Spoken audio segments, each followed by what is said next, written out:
Now I'm here with Ayse Birsel. Ayse is one of the world's top designers. I had the privilege of meeting her when I was working on a coaching project with the CEO of Herman Miller, and it was a wonderful project, and she was a key stakeholder, a designer of furniture. I got to interview her. We've been friends now for probably 20 years. She's a wonderful person, and she came up with a great idea that's changed my life, called Design Your Life.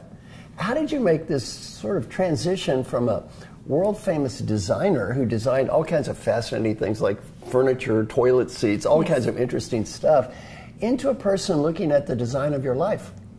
You know, Marshall, I believe that my life is my biggest project. And I thought, if my life is a project and I'm a designer, can I apply design process and tools to my life?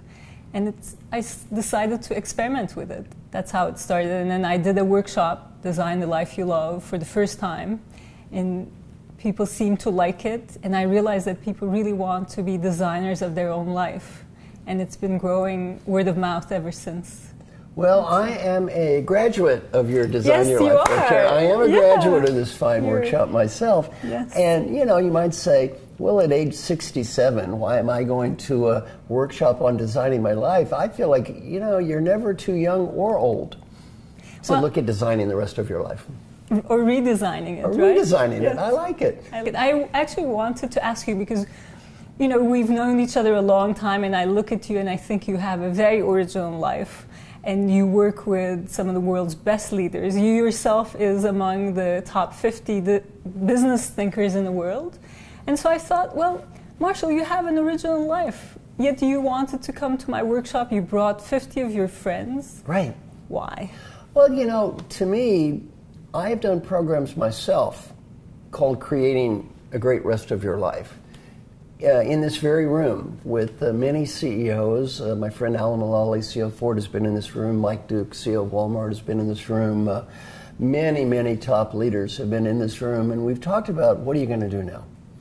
These are typically people my age, older people, in 60s, maybe early 70s, and talking about what are you going to do with the rest of your life? And really what I've learned is the concept of playing crappy golf with old men at the country club while eating chicken salad sandwiches and discussing gallbladder surgery may not be quite as wonderful as it sounds, especially if you've had a meaningful life. And we talk about what matters in life, really what matters. And what we've come up with, a couple of things. One is you have to be happy at what you're doing. You want to love the process of what you're doing. You don't want to be a victim or a martyr.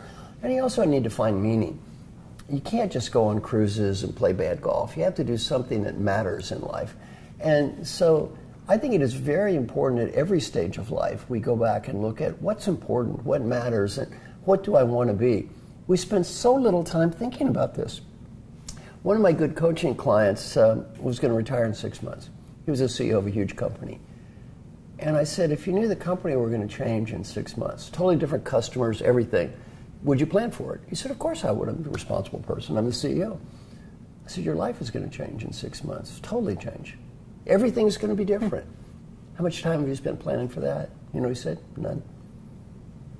Big mistake. Right. Big, big mistake. So I think it's very important as we go through various stages of life to reflect and think back. What matters in life? What's important? And I don't feel any of us are too young or old to kind of begin this process. I totally agree, and I think designing your life is exactly about that, that at certain times in your life, whether you're at the beginning of your life and you have all your life in front of you, or whether in your mid-40s and you're thinking about, like, I've been successful, right. I've had a family, I've had a career, but what's next for me? Right. Or, like you said, empty nesters, right. You know, kids are out of the house. Right. Now your life is changing. Right. Or you're retiring. At all these stages, you can look at your life and think about it differently. And that's the idea behind designing your life.